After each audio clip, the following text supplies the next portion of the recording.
short tour of the Knesset. We are going for our afternoon program.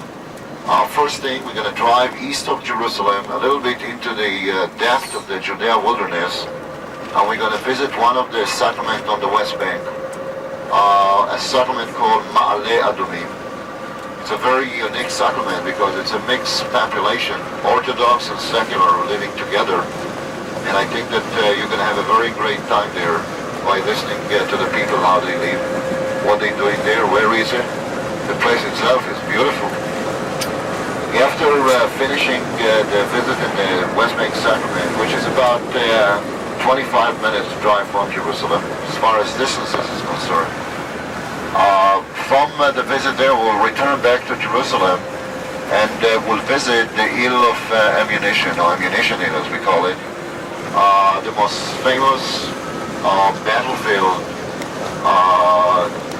around Jerusalem in the Six-Day War. And we'll visit the Six-Day War Museum there, the site.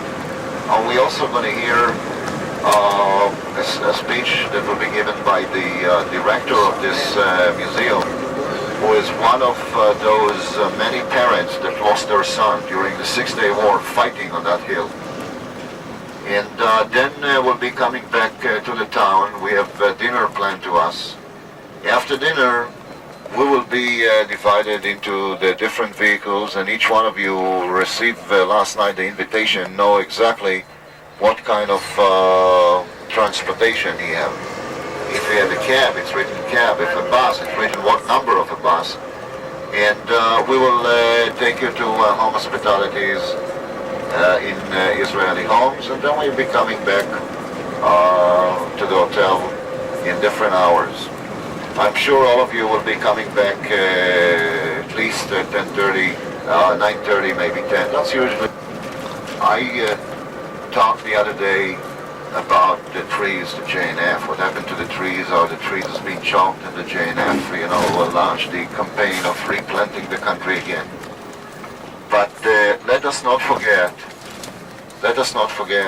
that planting a trees for a Jew, it's not something that was invented by the JNF. And planting a tree for a Jew, it's not only when Jews has been burnt or chopped. I think that when you go back down to our sources and you find the importance of planting a tree, I can only mention one thing, that in our sources, we all Jews were born and educated to believe that the Messiah is going to come. And we all were educated and told that we have to wait for the Messiah every day, and at the time the Messiah comes, we will have to abandon everything we have and go and welcome the Messiah. It's sort of a tradition. In one case, the Jewish sages and the tradition said, you don't have to run and welcome the Messiah, because when a Jew is busy in planting a tree, and in that very moment the Messiah comes, the tradition said, you first finish to plant the tree, and then go and welcome the Messiah. The Messiah will wait for you while you're planting a tree. This is the best description in order to glorify the importance of planting a tree. Muslim. When the Muslim conquerors captured and conquered this country after ruining it, they passed by the Galilee and they saw a Jew, an old Jew, planting a tree. And one of the Arab leaders looked at his soldiers with their sword and horses and say, you see that Jew that planting that tree there? This is why they will be here forever. A person can plant a tree in the roots, and plant roots in the soil of this land, will be here forever. Trees are a motif that repeated almost in all our history. In every literature, you always find the use of trees as a symbol.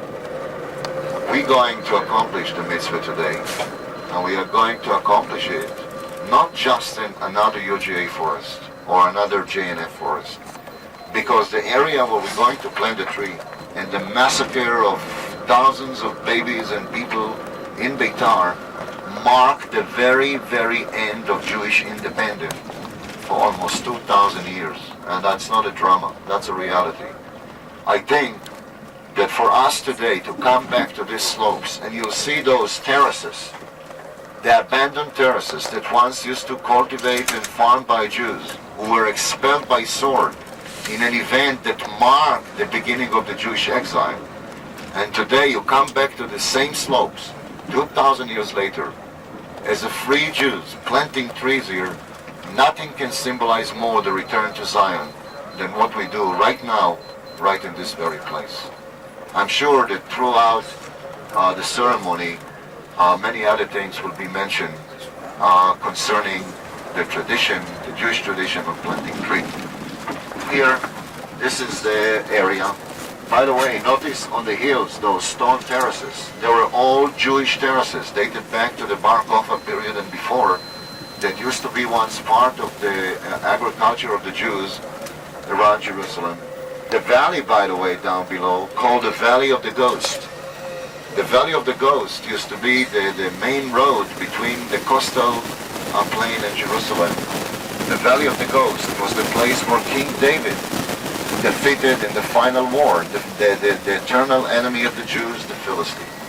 I can talk 2 hours on the symbolism that this place is actually a meaning to us. But I did it briefly and shortly because we tackled it.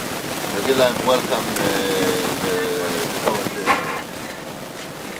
Shalom, and welcome to the Kiryat Menachem forest. I am Mishka, and the local forester of the Keren Kayemet. And now you'll proceed another 200 meters to the planting area.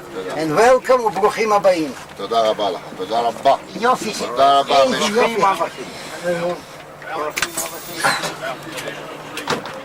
Yeah, okay, one more thing. If there is anybody here want to plant an additional trees on behalf of family or whatever, he can plant here as many trees as he planned, as he wanted. Just take more trees and plant them. When you come back to the hotel, go to the girls on the desk and pay for the sum of the additional trees that you planted here, and you'll get from the girls the certificate. Okay, very simple. If you want another 3 or 2 or 3 or 4 trees, take and plant them and pay later on for the trees in the UJA desk, and you'll get the certificate. Or you can just buy the certificate. The JNF will plant it for you if you want to make it easier.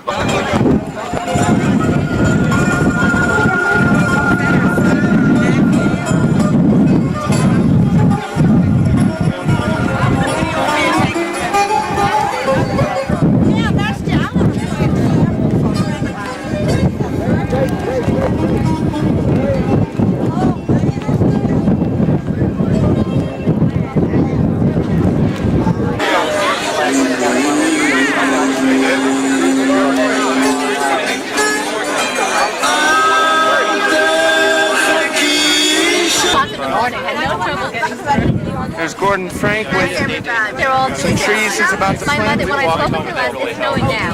But when I spoke with her last night, she said it's supposed to snow and we need help. I said, I'll run right out and get it for you. I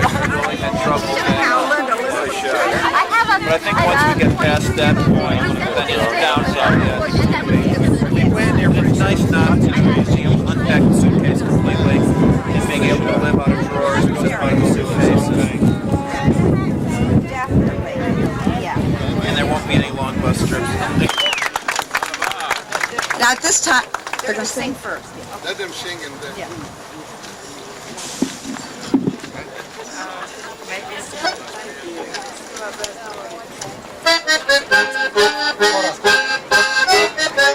Shalom.